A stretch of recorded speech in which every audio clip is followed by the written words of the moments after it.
Well, good morning, world. Wake up Wednesday, and my God, look at this. How lovely to wake up to. That's the hotel I'm staying in this week. I'm working down here, right on the beach. It's just after, it's just 7:05 Omani time, 3:05 UK time.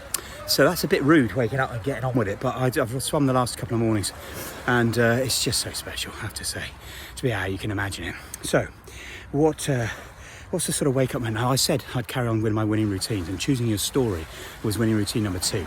Haven't quite finished winning routine number 1, choose your mood. We spoke about forgiveness last week. This week's just mention gratitude. I mean, I've banged on about it so many times, about how we bring gratitude into our lives. We're grateful for things we've got, not focus on the things we haven't got.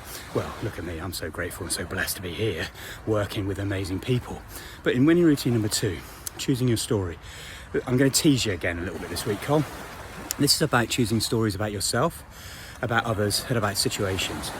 And I ask at the end of week 1 on this programme for people to present and think about where they are in a year's time as leaders, as people, and to sort of visualise and tell that story. And one of the guys who came back after 5, 6, nearly 2 months away apart, we did it in September, our first module, and he came in and told the story on Sunday morning here. How he'd really taken on board some of the really fundamentals of leadership and rapport building and listening and being with people. But he made the decision that he wanted to change the relationship with his son, 15-year-old son, and his family.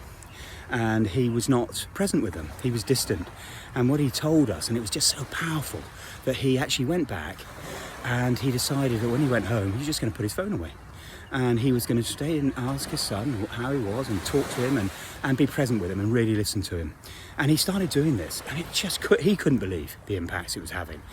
And after a while, this son, who was quite distant because he was distant, started to come to him and start to talk to him, and we were listening and doing stuff together.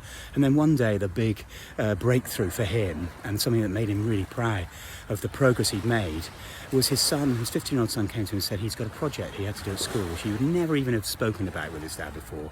And he asked him if he could support him in it.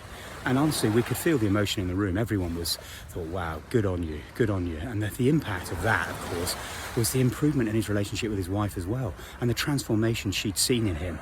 So what a powerful story that he was able to bring back. But I'm going to sort of teach you a little bit, because I want you to think about the stories you want to tell about yourself, and how you can bring out some of the proud stories you have through your life, the things you've achieved, the things you've overcome, the people you've helped, the amazing stuff that you've dealt with in your life, and how that can be a foundation, an anchor for you to have the confidence, security to be the best version of you in today. Hey, listen, good luck. Take care. Wake up Wednesday.